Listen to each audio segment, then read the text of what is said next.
Hi everyone, this is Pastor Suzette with day 81 of 90, the fear of the Lord and Paul. Beloved, above all things, I want you to prosper and to live in health, even as your soul prospers. And the fear of the Lord brings a prosperous soul. So this is about the fear of the Lord and Paul. Most people think that fear of the Lord actually means some kind of shrinking back, but Paul would tell you the exact opposite. Before he ever preached Christ, Paul was already fearless, but just pointed in the wrong direction. He feared losing control. He feared being wrong. He feared anything that threatened his certainty. And then he met Jesus, not in a gentle worship moment, not in a quiet prayer meeting, but in a blinding confrontation on the Damascus Road, where Paul lost his sight, his reputation, and his future plans all in one encounter. And that's where the fear of the Lord began. And the fear of the Lord isn't terror, it is realignment. And we've spoken that over and over again during these past 81 days. Paul didn't become timid after Damascus. He actually became untouchable. The fear of the Lord didn't make him cautious. It made him clear. From that moment on, Paul lived with one governing question. Am I living before God or am I living before people? And that question will reorder our entire life. Paul says later, if I was still trying to please people, I wouldn't be a servant of Christ. And that's not bravado. That's the fear of the Lord, because the fear of the Lord is knowing who gets the final word. Paul feared God and nothing else got a look in. Nothing else got a vote. Read through Paul's life slowly. Like, he wasn't reckless. He wasn't arrogant, but he was unbribable. Prison didn't silence him. Beatings didn't intimidate him. Abandonment didn't wound him into retreat, and death didn't threaten him. Why? Because when you fear the Lord, every other fear gets demoted. Paul didn't fear suffering, he feared disobedience. Paul didn't fear death, but he did fear missing his assignment. And Paul didn't fear rejection, but he did fear standing before Christ with excuses.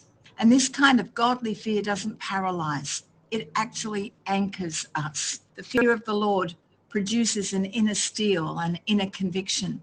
Paul writes things, and I think sometimes we read the Bible too casually. He writes things like, I press on. I discipline my body. I consider everything as loss. I'm compelled to preach. These aren't poetic phrases. This is the language of someone who lives his life before the face of God. Paul knew something we often forget. We will always fear something. If it's not the Lord, it will be people or a lack of money, or, we fear not being comfortable. We fear losing our reputation. We fear time. We fear the way we think or our own emotions. And the fear of the Lord is not about being scared of God. It's about being so aware of God that every other voice, every other lesser voice loses its authority. You see, the beautiful thing about holy fear is that it produces holy freedom. So here's the paradox that Paul lived in. The man who feared God the most was the freest man in the room. He was free to speak truth, free to confront error, free to endure suffering, free to walk away from applause, free to finish well. The fear of the Lord did not make Paul harsh, but it did make him clean. The fear of the Lord didn't make Paul distant, but it did make him devoted.